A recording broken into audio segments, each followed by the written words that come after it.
जी नाज़रीन, आप देख रहे हैं सबलाइम बैठक मलिक अरशद के साथ। मेरे साथ मोअज़्ज़ज़ मेहमान मौजूद हैं और आज की हमारी मेहमान शख्सियत जो हैं सईद गिलानी साहब, जो कि बैनुल अक़वामी शोहरत याफ्ता नग़मा निगार हैं और मज़े की बात के पेशावरी हैं। पेशावर से उनका ताल्लुक़ है। इन्हीं पेशावर की गलियों में रहने वाले, यहाँ से उठे और जाके लाहौर गए और उन्होंने इतने ऐसे ऐसे नग़मात लिखे कि सारी दुनिया उनको जानती है, याद करती है, देखती है। और जो भी मशहूर नग़मा जो है तो वो आप उंगली रखें तो पता चलेगा ये सईद गिलानी साहब का लिखा हुआ नगमा है। और यही एक नमूना जलंधरी पेश कर रहे हैं। जी थैंक यू।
जिंदाबाद जिंदाबाद जिंदाबाद माशाल्लाह।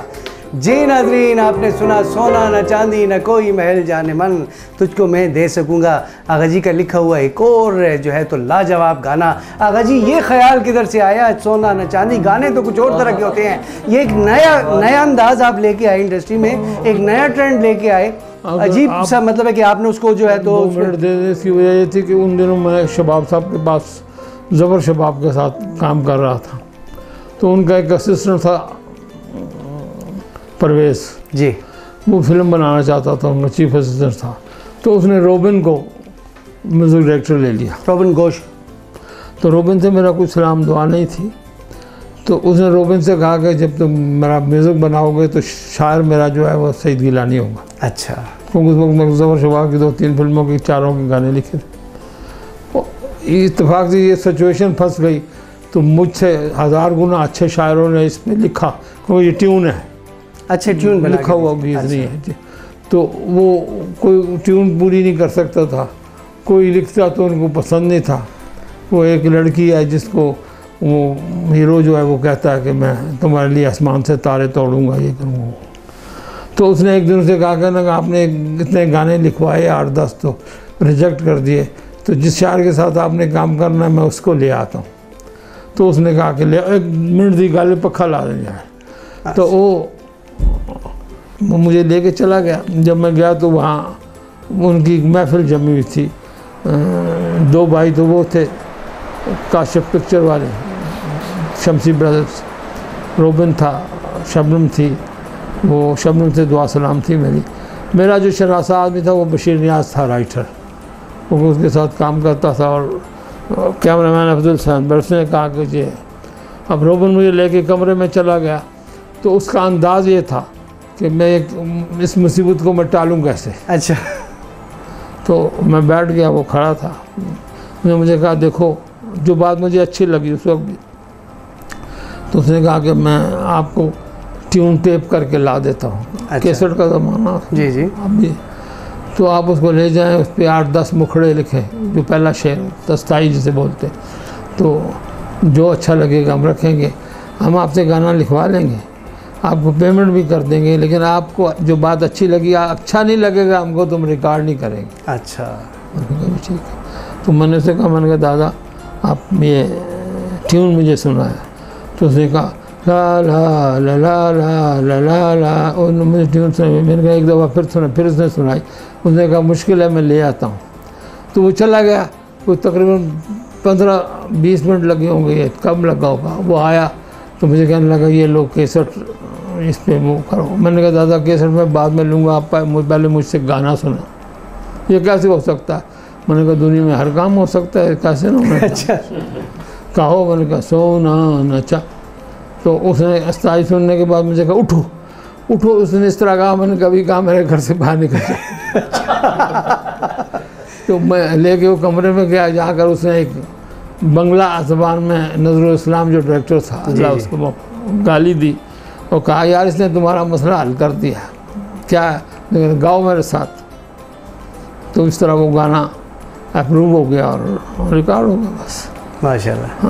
मतलब तो मैं जब आके शबाब साहब ने मुझसे पूछा, हाँ भाई बताओ गए थे तुम उसके पास, क्या किया? मैंने कहा ये अस्ताई है, ये ट्यून है, तुम भी पागल हो, तुमसे बड़ा पागल वो है। मैंने कहा क्यों शबाब साहब, वो इतनी बड़ी अस्ताई कौन याद करेगा? मैंने कहा जब इसके ठैये आएंगे तो याद हो जाएगी। हिट हो गया तो यार तुम ठीक कहते थे। ज़बरदस्त। ये ज़िंदगी के उतार चढ़ाव है नाज़रीन, और आगा जी बता रहे हैं कि फ़िल्म इंडस्ट्री में क्या क्या वाक़यात होते हैं, क्या क्या हालात होते हैं, और सोना ना चांदी ना कोई महल, जाने मन तुझको मैं दे सकूँगा। इसने तो अपने वक्त के रिकॉर्ड कायम किए थे, बल्कि रिकॉर्ड तोड़े थे। और अब कलंदरी अब क्या सुना रहे हो हमें? वो इसमें एक बात जी प्लीज़ जो बताना भूलूँगा कि उसमें वो अप्रूव क्यों हुआ, इसलिए कि उस लड़की से तो हर आदमी ये कहता था मैं तुम्हें 7 समंदर पार ले जाऊंगा, आसमान से ये करूंगा, लेकिन उसकी जो सिचुएशन सुनाई उसमें से मैंने निकाला कि वो कहता है मैं कुछ नहीं दूंगा, सिर्फ एक घर दूंगा। अच्छा। तो ये बात जो थी वो सबके दिल को लगी कि, और लड़की ने भी पसंद की कि ये झूठ नहीं बोल रहा। सही है। सच। और इसमें ये नदीम और शबनम पे पिक्चराइज हुआ था ना, और इसके जो वो था आगा जी, इसमें आपका कितना किरदार होता है कि आप जब आपको पता चलता है कि ये गाना शबनम पे पिक्चराइज होगा या नदीम पे या मोहम्मद अली पे, तो आप विजुअलाइज करते हैं कि इसके मुताबिक बोल लिखे जाएँ? नहीं। अच्छा। अब मोहम्मद अली हो तो सोचना पड़ता है कि बोल थोड़े सोबर हों। अच्छा। बाकी तो सब खलट रहे थे। अच्छा। अब जब मौजूदा ज़माने में पंजाबी आया तो जो दुनिया का वल्गर गाना है मैंने भी झक मारी है और लोगों ने भी लिखा है।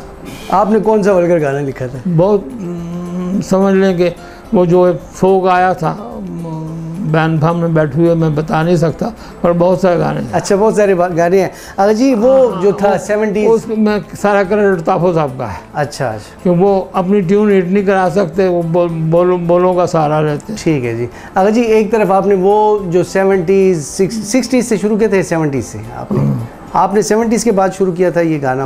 तकरीबन 75 से 75 से ना, 70s में आपने वो दुल्हन एक रात की, जिसके अच्छा सब गाने। अच्छा वो दुल्हन एक रात की का तो गाना था, वो जाने वाले पे। हाँ जी। ओके, कैसे था? मैं तेरे कुर्बान खुदा हाफिज, और मेरे हंसी ख्वाबों के मेहमान खुदा हाफिज। वाह जी। आप देखें वो पश्तो है। हाँ जी।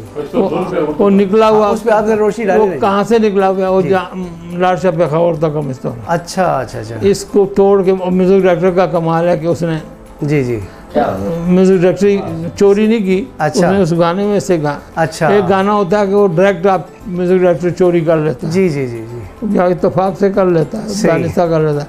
एक गाना ऐसा होता है कि गाने को सामने रख के म्यूजिक डायरेक्टर को गाना बना लेता है। मैं मिसाल के लिए कह रहा हूँ, आपने जी जी प्लीज, कि वो गाना था बारो फूल बरसाओ, जी जी, मेरा महबूब आया, जी जी, कलंदरी गा के देख ले, तो उसी को देखकर अशरफ ने अच्छा गाना बना, हमारे दिल से मत खेलो खिलौना टूट जाएगा। अच्छा अच्छा अच्छा अच्छा।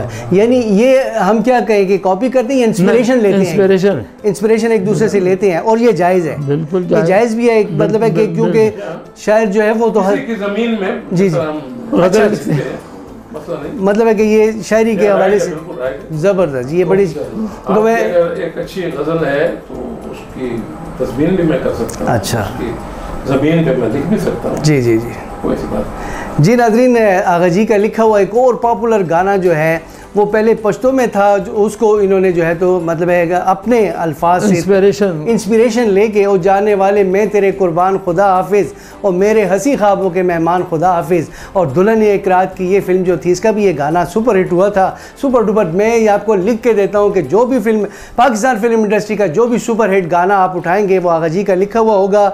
और ये जो है तो किसी को बाहर जब मिलते हैं लोग तो उनको पता नहीं है कि आगा जी साहब जो है पंजाब के हैं या पेशावर के हैं। पेशावर के हैं जनाब अली आगा जी साहब, और हमारा क्रेडिट है, और ये हमारे लिए एक जो है तो बड़ी ही एजाज़ की बात है, इसीलिए हमने आज ये शाम इनके साथ सजाई हुई है। नाज़रीन, आगा जी की ज़िंदगी के कुछ और पहलू भी हैं। कह रहे हैं जो भी गाना उठाएंगे वो इसका लिखा हुआ है, तो लोग कहेंगे ये सबका क्रेडिट ले रहा है। सारे गाने मेरे लिखे हुए सारे हिट नहीं हैं, उनमें फेल भी हैं बहुत सारे, और हिट भी बहुत हैं। अक्सरियत उनमें हिट किया है, लेकिन और लोगों के भी बड़े बड़े गाने, बेपनाह गाने हिट हैं। ये आपका बड़ापन है, मगर ये कि हम जो देखते हैं ना, जो पॉपुलर साहब के, ख्वाजा साहब के, साहब हुसैन साहब के, अहमद राय साहब के, बाबा वारस लुधियानवी के, अज़ीज़ कादरी के, ये वो लोग हैं जिन्होंने, बाबा आलम से आपोश, ये वो लोग हैं जिन्होंने बड़े बड़े अच्छा गीत लिखा, बड़ा बड़ा अच्छा काम किया। सही है जी। अगर जी आपने ड्रामों के लिए भी थीम सॉन्ग लिखे? जी जी, बहुत सारे ड्रामों के लिए भी आपने 20-22 ड्रामों के थीम सॉन्ग लिखे हुए हैं जी। अच्छा, और ये जो है इसके अलावा जो आपकी, एक तो आप माशाल्लाह गद्दी नशीन भी हैं लाहौर में, शाह मोहम्मद गौस औलिया रहमतुल्लाह अलैह, उनकी आपके जद्दे अमजद हैं वो। बड़ी बात होगा, गद्दी नशीन में ज़रूर हूँ इस हद तक कि मैं उन बुज़ुर्गों की औलाद हूँ। जी जी, जहाँ तक गद्दी नशीनों की लेन देन वाला ताल्लुक़ है, मैं गुनाहगार आदमी हूँ, पीरी मुरीदी मैं नहीं करता जी। बाप के मरने के बाद मैंने तकरीबन ज़िला तहसील पिंड खान में 2-2.5 लाख मुरीद छोड़े। अच्छा, और उनको ये रास्ता दिखाया कि आप मौलवी अमीर शाह साहब के घर की तरफ चले जाएँ। अच्छा, मेरे घर की तरफ ना आए, इसलिए कि मुझ में वो क्वालिटी नहीं है जो एक पीर में होनी चाहिए। सही है, सही है। आप कहते हैं ना जी कि जो मतलब है जो सही आपके लिए जगह थी, आप वहाँ पे फिट रहे और हिट रहे अल्लाह के फजल से ना। और अच्छा, अगर जी आपके और शौक जो हैं, कबूतरबाजी वगैरह भी आप करते हैं, तो ये क्या चक्कर है? इधर एक तरफ इतने सुपर हिट मतलब है गाने लिख रहे हैं, दूसरी तरफ मेरे दादा भी कबूतरबाज थे, शौक रखते थे, और मेरे वालिद तो बाकायदा कबूतरबाज थे।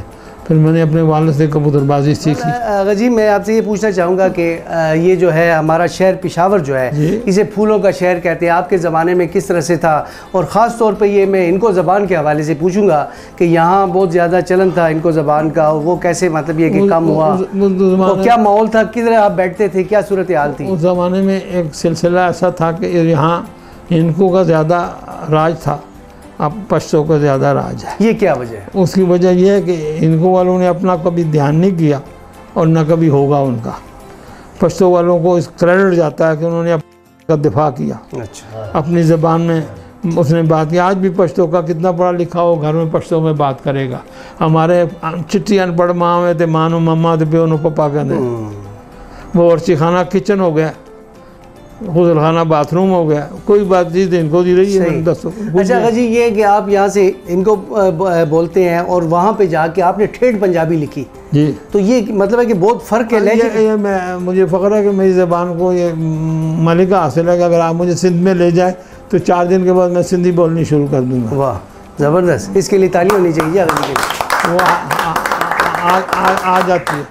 बाकी जहाँ तक इनको वानों का ताल्लुक़ है, अब कोई ना इनको वान है न पख्तून है, सब बराबर हैं, हम सब मिक्स हो गए हैं और इसीलिए मोहब्बत। मैं इसी मैंने वो शेर मुझे याद नहीं, मैंने कहा कि इनको पश्तो दोनों सखियाँ बहना जी, तो इसलिए अब इनको उसी सूरत में हो सकती है कि इनको लिए कोई कुछ करे जी। मैं सिर्फ आज़ाद साहब को इनको की तलकीन करता हूँ, उनको मलक साहब को करता हूँ, आपको करता हूँ, और ख़ुद कुछ नहीं करता, तो इनको कुछ नहीं हो सकती। जी जी, जैसे साजिद रईस साहब ने कहा था कि इनको लिखते इनको बोल, कायम रख अपना माहौल। हाँ जी, खुद से शुरू कर दीजिए। कुछ भी नहीं, चैरिटी बिगिंस एट होम ना अपनी तरफ से होती है। अच्छा बाकी लड़की की तरह मैंने जिस माहौल में थे उस दौर पिशौर रिच या दब एतबार में एक तो ये वजह सी कि हर 15 दिन बाद किसी न किसी सुखन फहम आदमी के घर मीटिंग हो जाती, 20-25 आदमी जाते और उस वे 20-25 30 आदमी बुलाना कोई मुश्किल नहीं आया क्योंकि सस्तवाई आई। हूँ 20-25 आदमी दोनों बुलाओ तो तुम आज आप पता लग जाती कितना खर्चा हुआ है। अच्छा अगर जी महंगाई का दौर है। एक मैं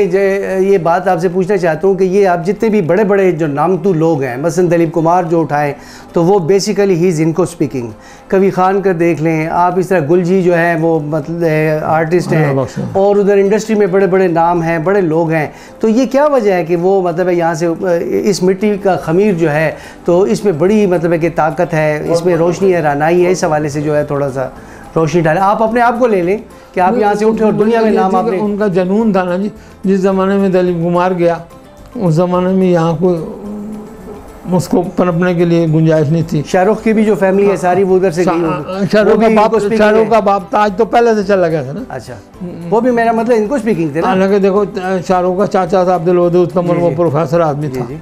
चाचा गामा जी जी वो सियासी आदमी था। जी जी। अब्दुल रऊफ सीमा वो मेरे बाप का दोस्त भी था। जी जी। वो ये लोग वो थे जो जयंत को देख लें। जी जी। वो करीमुल्लाह खान दुरानी था, उनका वो बायूस का भी मराजीरी। अमजद खान का बाप था जयंत जो था। अमजद खान का बाप था ये, तो ये भी पिशावर के थे। अच्छा हाँ, और उसका भाई जो जीदी था अच्छा जो पिशौर में आके मरा है गुलबार में, अगर बूढ़ा हो गया बहुत ज़्यादा बूढ़ा है तो यही आपके गुलबार में कहीं रहता था वो। जी जी। तो वो यहीं था। विनोद खन्ना को देख लें। हाँ। मैं उससे मिला, उसने कहा मैं पिशौरी हूँ, मैं पठान हूँ। उसकी वहाँ तंजीम थी बाकायदा बदमाशी की,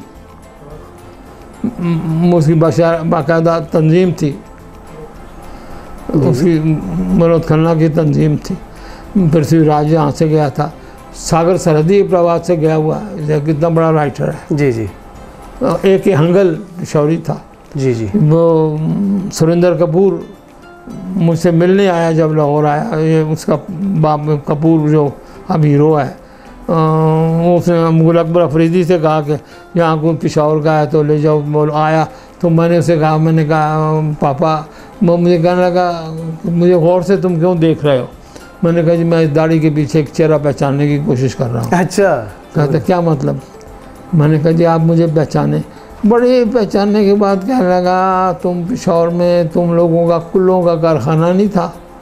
मैंने कहा मैं उसी आदमी का बेटा हूँ जिसके कुल्ले तेरी दुकान पे चौक यादगार में आते थे, लेके आते थे।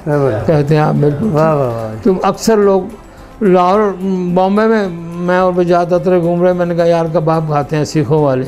एक दुकान पे गए तो पता चला कि वो पिशौर में जो हमारे माले में अभी भी सिखों वाला बैठता है, इसके नाना ताया चाचा को पढ़ते। ज़बरदस्त ज़बरदस्त। यानी पिशावर की मट्टी बड़ी जरखेज़ है और हमने ये जो सबलाइम बैठक का सिलसिला सर शुरू किया है, इसका मकसद ही यही है कि हमारे वो लोग जो कि इधर पिशावर में हैं और उनका जो है तारुफ अटक के उस पार नहीं हो रहा और हमारा वो पॉजिटिव वे में जो मैसेज नहीं जा रहा, तो हमारा मकसद भी नाज़रीन यही है कि ये पैगाम पहुँचाया जाए। आगे जी आखिर में कोई अच्छा सा मैसेज जो आप फील करना चाहें वो दें और उसके बाद कलंदरी से हम आपका आखिरी जो है तो गाना इंशाल्लाह सुनें। मसला मैसेज पहली बात है कि बड़ा नेशनल किस्म का आदमी हूँ, यहीं जीना यहाँ बकौल राज कपूर के, मरना यहाँ, इसके सिवा जाना कहाँ। यहीं पैदा हुए। बिल्कुल, आप यहीं उधर ही। पले। अच्छा आगा जी, आपको अपना कौन सा गाना अच्छा लगता है, कोई बहुत ज़्यादा जो आपको मतलब है? एक तो फिर सारे मेरी औलाद की तरह, फिर भी कोई ना कोई ऐसा शायरी, कोई ऐसी गज़ल, कोई ऐसी गीत जो आपको यकीन जानो कि कोई मैं निकाल के नहीं बता सकता हूँ। अच्छा अच्छा, हमें तो वो सोना ना चांदी वाला बहुत अच्छा लगता है। मुझे भी अच्छा लगता है। मेरे जितने भी आप हैं, आप एग्री करते हैं कि नहीं करते हैं? तो ये क्या लाजवाब आगा जी ने क्या ख्याल। तो आगा जी ये मुझे वो गाना बहुत पसंद है जुल्फ़िकार का, जो मैंने पहले कहा। जी जी, शायद कलंदरी को ना आता हुआ हो गई ये सवेर वे। अच्छा हो गई, ये किसने गाया था? ये नूरजान ने, अब उसने गाया, अब दोबारा असरा जान ने गाया, पहले जो गाया था वो नूरजान ने गाया। अच्छा अच्छा, जानवी दे उंडोला, जी जी, जाजन का गाना। अच्छा अगर जी, अब हमारे पास थोड़ा सा टाइम है, अगर आप अपनी तरफ से कोई भी बात करना चाहें, कोई मैसेज देना चाहें, कोई पैगाम। मेरा मैसेज ये है कि बस वो क्या कहते हैं, मेरा पैगाम मोहब्बत है जहाँ तक पहुँचे। वाह, पाकिस्तान, कोई गिला, कोई अफसोस, कोई रिग्रेट्स? पाकिस्तान नाल अफसोस है कि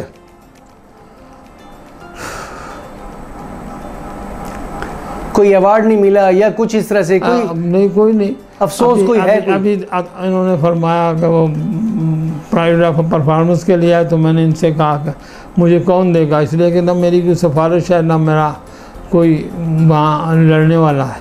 बाकी वो अवार्ड जो गवर्नमेंट नेशनल अवार्ड है, बहुत से दूसरे अवार्ड है जी। चले, अल्लाह ताला आपको अच्छा करे जी, और हम सब आपके लिए जो है आगा जी के लिए भरपूर तालियाँ और दुआएँ जी।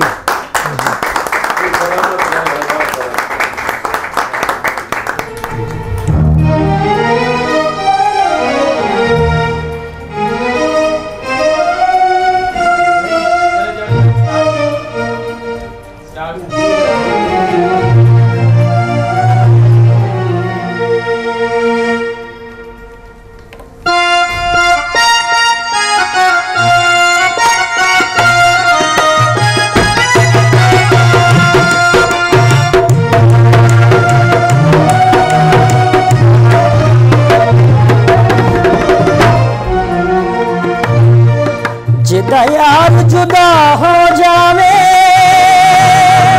और दिली दर्द जावे,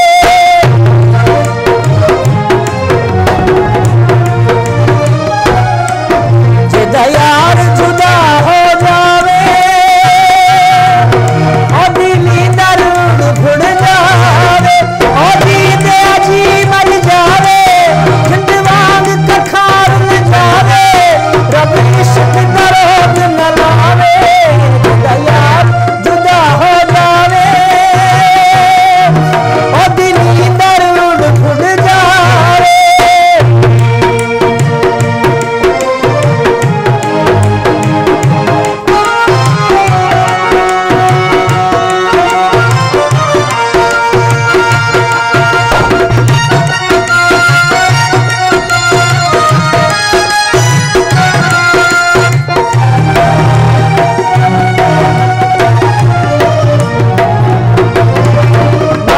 जो दुनिया है सुझ सुझ लगती, सुझ सुझ लगती, माही बाजो दुनिया है सुझ सुझ लगती, सुझ सुझ लगती, दिलों में छोड़ना है रित ऐसे जगदी, रित ऐसे जगदी, दिल मारे खूनों का